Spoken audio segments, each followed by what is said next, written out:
Assalamualaikum warahmatullahi wabarakatuh. Voice Talent. Oke, sama-sama nih. Voice Talent. Oh, bisa tahu. Oke. Nah, sahabat podcast Voice Talent, terima kasih banyak. Anda terus setia bersama kami ya di setiap podcast yang selalu kami hadirkan.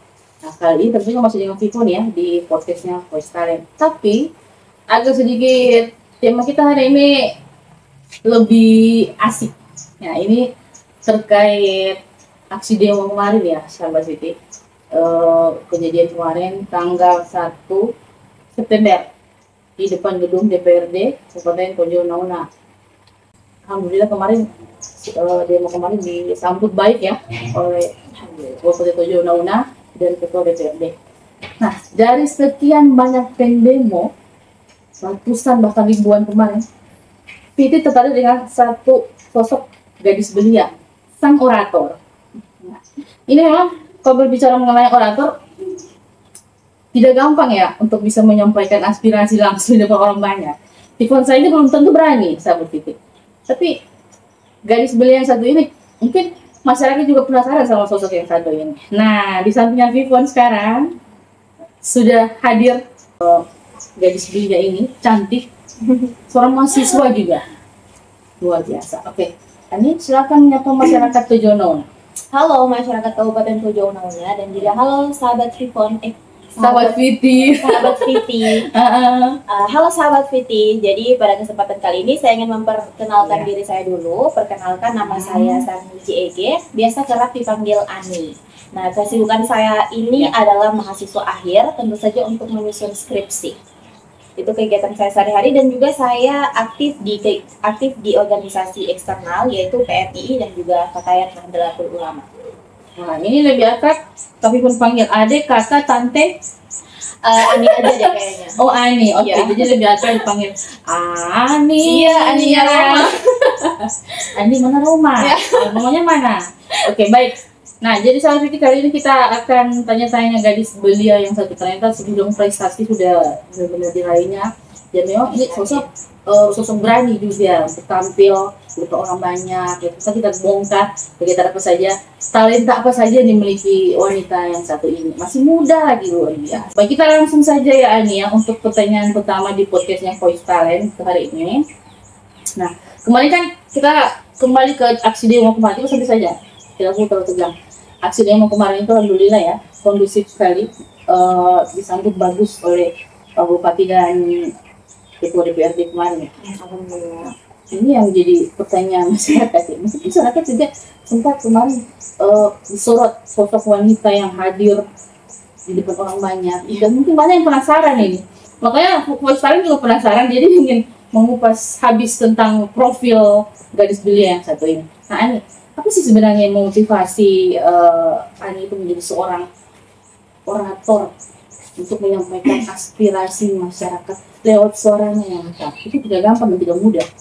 Oke, silakan. Apa yang memotivasi dirimu, Adinda? Iya, baik. Terkait pertanyaan itu Pak Vivon, ya mungkin untuk motivasi tentu saja itu lahir dari persoalan-persoalan yang terjadi di masyarakat. Karena kalau bukan kita, siapa lagi yang akan menyampaikan aspirasi tersebut? Karena memang banyak persoalan yang terjadi di masyarakat, tetapi aspirasi atau suara-suara dari masyarakat tidak sampai langsung kepada pihak pemerintah, kepada pemerintah daerah. Sehingganya di sini saya termotivasi bagaimana sih caranya untuk suara-suara masyarakat ini. Jadi saya menjembatani untuk bisa menyampaikan kepada pemerintah daerah sehingga suara-suara tadi bisa sampai ke ruang-ruang keputusan. Jadi itu lahir dari persoalan-persoalan yang ada di masyarakat. Begitu kira-kira. Nah, itu persiapan-persiapan dilakukan Ani apa saja sebelum tampil orasi kemarin? Ya, yang pertama tentunya konsolidasi, kemudian mencari lebih dalam lagi tentang isu yang ingin diangkat. Jadi harus mengetahui tentang isu yang diangkat, kemudian belajar konsolidasi, karena sebenarnya memang mungkin saya bukan seorang pembicara yang handal dan juga saya bukan orator yang handal, tetapi memang dari lahir dari persoalan-persoalan yang ada di Kabupaten Tojo Unauna itu yang membakar jiwa semangat saya untuk kiranya menyampaikan hal tersebut dengan lantang di depan para pejabat. Ya walaupun saya belum mempunyai titel, tapi orang-orang yang saya sampaikan adalah orang-orang yang sudah mempunyai nama. Tetapi kembali lagi kita sama-sama masyarakat, kita setara sebenarnya di mata hukum ya. Begitu kira-kira. Ya, termasuk juga Adinda ini ya. Dan tunggu, kamu juga ingin tahu mungkin apakah ini dari sekian banyak wanita di kampusnya Ani, kenapa Ani yang dipilih oleh, mungkin dipercayakan ya untuk Ani yang maju di depan nanti, di garda ke depan? Ya mungkin karena bisa dilihat aktif, mungkin ya aktif di organisasi, dan juga saya juga pernah memegang jabatan memegang jabatan. Sekarang ketua PMI kan? Iya, ketua Kopri-nya, wadah PMI, ketua Kopri perempuan di PMI. Ya. Kemudian pernah juga memegang jabatan di himpunan mahasiswa manajemen di PSDKU Unta Tujuh. Mungkin itu yang mungkin itu yang jadi pandangan teman-teman yang konsolidasi kemarin, kenapa saya jadi salah satu oratornya untuk menyampaikan aspirasi di depan para pejabat. Gitu. Baik, kita langsung ke pertanyaan yang berikutnya ya. Nanti kita kembangkan sendiri aja pertanyaan-pertanyaan ini, sudah kami list. Ini terkait, nah, untuk soal orator, kita masuk di soal orator ya. Ini memang sering orator. Ini pengalaman pribadi ya? Atau baru kali ini dari perdana kemarin? Oh, alhamdulillahnya sudah beberapa kali jadi orator. Yang pertama itu memang pada saat saya pertama masuk kuliah, masih semester 1, belum tahu apa-apa, sudah diajak untuk ikut aksi. Nah, mungkin dari situ juga timbul rasa semangat saya. Jadi awal masuk kuliah sudah dibakar semangat saya untuk bagaimana rasa peduli. Iya, tapi tidak terbakar. Ya, alhamdulillahnya tidak terbakar angus. Karena kan ini kita baru pertama kali ada apa namanya, kampus termotivasi. Karena kan masih kalau masih mahasiswa baru ini kan orang bilang itu masih bodoh-bodoh, kemudian culun-culunnya. Iya, culun-culun, kemudian masih ada juga jiwa semangatnya, rasa ingin tahu. Nah, dengan cara itu mungkin sampai sekarang saya bisa terlatih untuk jadi orator, tapi walaupun tidak sepandai itu. Begitu Kak, kira-kira. Untuk peluang menjadi seorang perempuan untuk menjadi orator, kalau menurut saya itu sangat besar. Karena dari sini kita untuk memperlihatkan potensi kita bahwa perempuan itu berhak untuk bersuara dan perempuan itu berhak untuk didengar. Jadi siapa lagi yang akan menyuarakan hak-hak perempuan dan juga hak-hak anak kalau bukan kita sendiri. Jadi tidak ada saya rasa kata takut untuk menjadi seorang orator, karena kita dengan pejabat itu tidak ada bedanya. Kita itu setara. Hanya yang membedakan adalah jabatan mungkin. Kita masih rakyat biasa dan mereka sudah memegang jabatan di pemerintah. Tapi terus sekarang yang paling ditakuti itu mahasiswa. Iya, karena memang di dunia ini yang punya nama mahal bisa maju di garda depan untuk menyampaikan aspirasi rakyat. Sampai-sampai untuk aksi kemarin itu sampai keluar putusan dari Dinas Pendidikan untuk diliburkan. Nah, untuk diliburkan apa namanya? Siswanya. Iya, tiba-tiba libur. Bahkan sampai sekarang masih ada yang libur tahu. Baik, ini kita lanjut. Tidak, kita masih lanjut di poin 2 tadi ini. Nah, ini tadi kan pandangannya Ani terkait seorang perempuan menjadi orator. Nah, biasanya apa sih yang menjadi hambatan seorang orator? Mungkin rasa takut. Kadang susah. Tidak semua yang berani untuk jadi orator. Apa yang menjadi penghalang dari seorang wanita untuk jadi orator? Mungkin ada mereka takut atau tidak berani, takut salah. Menurut Anda gimana? Ya, kalau dari hambatan sendiri dari perempuan untuk menjadi seorang orator, ya tentu saja seperti persis dengan apa yang Kak Fibor katakan tadi. Pasti ada yang namanya rasa takut. Kemudian ada yang namanya juga rasa insecure, karena ya dari sosial dan budaya kita bahwa zaman dulu kan memang perempuan ini memang tidak didengar, sehingga akan muncul rasa insecure. Jadi sehingga bagaimana sih cara dari saya untuk menghilangkan rasa insecure itu? Dan kemudian suara dari seorang orator itu kan khas.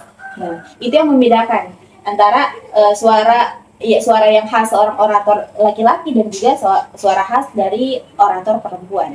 Jadi mungkin dari itu saja. Tapi yang menjadi hambatan juga kalau yang saya lihat di masyarakat yaitu adalah beban ganda. Perempuan ini sebenarnya punya potensi besar. Dia bisa berkontribusi di dalam rumah tangganya, dia juga bisa berkontribusi di masyarakat. Jadi sebenarnya untuk menjadi orasi ini bukan hanya anak muda, tetapi ibu-ibu pun bisa menjadi seorang orator. Kemarin saja ada yang menyampaikan aspirasinya langsung. Iya. Oh, ada. Iya. Dari garda kayaknya. Ya. tidak terus buat kamera karena tidak. Iya, hanya apa namanya, hanya di video pakai HP saja, tidak di video secara langsung live. Karena dia langsung di depan Pak Bupati. Kalau saya kan masih agak jauh, tapi dia sudah eye contact dengan Pak Bupati dan juga Ketua DPRD. Itu sangat temanmu itu yang bukan yang satu lagi. Ada lagi, dia sudah ibu-ibu. Memang ini ras terkuat di bumi menyampaikan aspirasinya langsung di depan apa namanya Pak Bupati. Jadi itu saya sangat merasa bangga sekali dengan adanya aksi kemarin, dan juga saya sebenarnya respect sama Pak Bupati. Iya. Karena walaupun hujan, beliau menyempatkan hadir di antara masa aksi. Nah, itu yang memang saya respect. Kemudian ada juga program yaitu Binar yang baru ada pada saat masa jabatan beliau. Jadi saya sangat respect sama kepemimpinan beliau saat ini. Terima kasih Pak Bupati. Terima kasih Pak Bupati, luar biasa Bupati kita ya. Dan pokoknya kemarin saja kami melihat beliau itu bergabung, membaur dengan masyarakat, makan sama-sama, berhujan-hujan sama-sama. Best Bupati kita. Nah, baik, kita masih lanjut ya, Ani. Ini kami mau tanya terkait judul yang Ani angkat kemarin. Kita langsung ke judul itu terkait apa ya? Apa perkawinan anak atau apa tuh? Pencegahan perkawinan anak. Ini kami boleh kita tanya kenapa Ani mengangkat konsep yang itu? Mungkin masyarakat ingin tahu juga. Silakan. Mungkin kalau saya baca-baca komentar, biasanya ada yang muncul kenapa diangkat isu tentang pencegahan perkawinan anak. Padahal ini kan fokusnya kepada DPR dan juga fokusnya tentang tunjangan DPR yang dikatakan yang viral ini. Nah, kenapa sampai membawa sih persoalan mengesahkan peraturan daerah tentang pencegahan perkawinan anak. Nah, hasil dari konsolidasi itu bahwasannya kita akan mengangkat isu-isu daerah. Nah, isu-isu daerah salah satunya yang terbesar di sini adalah pencegahan perkawinan anak. Seperti yang kita ketahui bahwasanya dahulu Tojo Una itu mendapat dia peringkat kelima se-Sulawesi Tengah terbanyak dengan kasus perkawinan anak. Nah, tapi saat ini sudah mulai menurun. Kita sudah berada di peringkat 8, mungkin karena adanya program inklusi juga yang dibawa oleh Fatayat Nahdlatul Ulama. Saya sangat bersyukur dengan adanya program itu, jadi bisa menyadarkan sedikit masyarakat terkait dengan perkawinan anak. Nah, dari isu itu sebenarnya ini sangat penting karena hanya dari satu masalah saja Kak Fifon. Hanya dari masalah pernikahan anak, tapi masalah yang ditimbulkan itu bercabang. Yang pertama, risiko mati antara anak dan juga ibu. Kemudian ini anak dengan anak kawin atau anak dengan perkawinan anak. Perkawinan anak kan biasanya yang terjadi antara anak dan anak atau bukan anak dengan umur yang sudah di atas. Perkawinan anak di bawah umur. Di bawah umur. Nah, itu. Betul. Anak di bawah umur. Nikahan dini berarti. Iya, pernikahan dini. Terlalu cepat ya kawin ya. Iya. Padahal kita yang tua-tua saja, kita yang sudah mulai dewasa ini takut loh untuk kayak Fadli lambat jodohnya. Ya. Lanjut. Oke. Jadi dari satu masalah itu teman-teman Siti bisa menimbulkan banyak sekali masalah. Yang pertama masalah kematian antara ibu dan anak, kemudian risiko stunting terhadap anak, dan juga risiko pendidikan maupun risiko adanya KDRT dan juga kemiskinan. Sehingga di sini kami meminta untuk pemerintah daerah untuk melakukan peraturan daerah tentang pencegahan perkawinan anak. Begitu.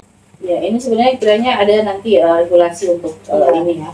Ya, tiap kali ini waktu selesai itu ada tidak? Surat DPRD dan Bupati itu menyampaikan. Iya, langsung menyampaikan harapan insya Allah mungkin akan ada. Alhamdulillahnya ada. Kan? Alhamdulillahnya ada. Dan itu juga disampaikan langsung oleh Ketua DPRD dan juga Bupati. Karena kita melihat sendiri kemarin di live-nya orang banyak Ketua DPRD naik ke atas mobil dan juga ujar-ujaran menyampaikan pesannya. Dan alhamdulillahnya surat konsolidasi kami itu sudah diterima oleh pihak pemerintah, dan juga cara saya untuk tadi Kak? Regulasi itu. Bukan. Pertanyaan tadi. Yakin tidak pesan ini akan tersampaikan langsung ke atas? Nah, kalau saya alhamdulillah yakin 100%. Karena yang pertama kita harus memahami audiens dulu. Jadi kalau menjadi seorang orator, ya seperti yang dikatakan oleh senior saya, kalau misalnya menjadi orator itu kita harus memahami audiens. Nah, kemarin memang suasananya ini memang mengharukan karena bisa dibilang mengharukan menangis ya? tidak juga sih, hanya saya saja kayaknya menangis. Karena alam mendukung kita, alam saja menangis melihat permasalahan hujan kemarin itu berkah ya. Amin. Jadi saya menyampaikan sampai keluar air mata karena memang seorang wanita kan kalau puncak emosinya itu sudah sudah apa namanya meneteskan air mata. Nah, alhamdulillahnya jadi saya menyampaikan aspirasi mungkin tersentuh di hatinya Pak Bupati. Jadi yang pertama saya lakukan adalah memahami audiens. Jadi mengeluarkan semua emosi saya keluarkan dengan cara meneteskan air mata. Dan alhamdulillah Pak Bupati notice itu. Memang kita sudah 21 tahun berdiri, tetapi belum ada regulasi. Ini kok gue tahu, Ani masih tahun berapa di kampus? 2021. 2021, wow ya. Jadi hitungan nyari. Iya. Berarti sekarang semester berapa deh? Semester 9. Ya, menyeberang ya. Selesai. Iya, wah, semoga lancar kuliahnya deh. Ya. Dan kami pun yakin kamu ini pasti sukses. Amin. Ini tinggal tunggu ujian tutup lagi ini Kak. Ya luar biasa. Nah, baik, Ani, ini kita sudah mau selesai ya. Kami pun kayaknya kita beri saja dulu nih pertanyaan, tapi kita masih berbicara mengenai perempuan. Ani. Kan Ani juga kami mendengar seorang ketua PMI, apa? PMII. PMII, ya. PMII ya, oke. Nah ini sebagai seorang perempuan ya, mungkin langka juga ini sebagai seorang ketua yang jadi perempuan. Iya. Bagaimana seorang Ani bisa mengkoordinir organisasi yang sekarang Ani jalani? Kan sebagai seorang ketua, itu kan susah sekali jadi ketua, itu tidak gampang. Ya, karena banyak apalagi merangkul anggota itu susah, yang berbeda karakter itu. Siapa kan dengan masyarakat? Mungkin jadi berbagi tips. Jadi kalau untuk ketua PMI, jadi kalau PMI itu kan dia ada namanya Badan Semi Otonom Kopri, lembaga Kopri, yaitu wadah khusus perempuan. Nah, saya ketuanya di bidang itu, di kelembagaan Kopri. Nah, ini kan kalau dari saya ya, jujur saya merasa memang kewalahan dan juga sangat merasa kesusahan saat apa namanya tadi Kak? Jadi ketua karena mengkoordinir beda karakter. Karena kita perempuan kan, sesama perempuan. Ini ketuanya perempuan dan juga anggotanya perempuan. Ya, jadi kalau di Kopri itu kan semuanya dia perempuan. Nah, jadi dia badan semi otonomnya PMII. Beda lagi. Jadi dia di naungannya PMII, tapi berbeda struktur. Nah, jadi kita tahu perempuan ini egonya besar. Jadi bagaimana sih cara untuk mengurangi ego itu? Jadi kalau saya sebagai seorang pemimpin, jadi saya ini memang gengsiku besar, egoku besar. Tetapi dengan menjadi seorang pemimpin, untuk itu mengajarkan saya untuk bagaimana mengurangi ego dan juga mengurangi mengurangi ego saya supaya teman-teman ini bisa terkoordinir dengan baik. Hanya saja yang menjadi hambatan itu namanya perempuan. Ya, jadi orang tuanya pasti tidak memberikan izin untuk sering keluar malam. Begitupun dengan saya. Jadi tinggal bagaimana sih untuk menyamakan persepsi kepada semua anggota agar bisa kita saling terkontrol, begitu kira-kira. Jadi sebenarnya memang masih susah untuk mengkoordinir semua anggota yang perempuan di dalam yang banyak kepala untuk dijadikan satu persepsi. Sebenarnya itu memang hal yang sangat susah. Apalagi karakter beda-beda ya. Dari karakter yang berbeda kita jadikan satu persepsi. Sekian banyak ini pasti ada yang banyak menuntut. Iya. Ada yang ini itu, menuntut ini itu. Yang lain sepakat di sini, yang lain tidak. Nah, bagaimana sih kita untuk menjadi jalan tengah di sini? Nah, itu juga jadi salah satu tantangan sebenarnya menjadi ketua.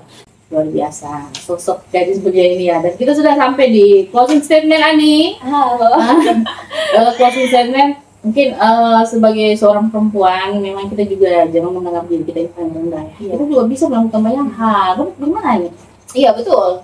Banyak sekali sebenarnya memang potensi yang kita lakukan. Karena kalau perempuan dia bisa multitasking, tapi laki-laki tidak bisa multitasking. Perempuan itu bisa angkat galon. Iya. Sebenarnya tidak hanya laki-laki. Jadi sebenarnya pekerjaan itu perempuan bisa. Perempuan juga kuat loh sebenarnya. Jadi ini masih modern sekarang ini perempuan sudah mulai sedikit banyak rating ya. Iya. Alhamdulillah. Karena kalau zaman dulu itu alhamdulillah juga perjuangan pahlawan kita ya Ibu Kartini yang membawa kita sampai sejauh ini. Hidup perempuan. Hidup. Oke, baik. Ada closing statement mungkin untuk masyarakat Tujuan Unak terkait seorang orator, mungkin ada pesan-pesan, silakan aku disampaikan. Oke, karena ini kita sudah berada di akhir acara, Ya. saya ingin menyampaikan pesan saya dan pesan saya selama menjadi orator yang mungkin ya walaupun saya bukan pembicara handal, tetapi saya ingin mengajak kepada kita semua jangan takut untuk menyuarakan aspirasi karena kita adalah setara. Kita di mata hukum adalah setara. Jadi jangan pernah takut walaupun orang-orang tersebut mempunyai jabatan yang mungkin cukup tinggi, tapi kita harus tahu, kita harus sadar potensi kita.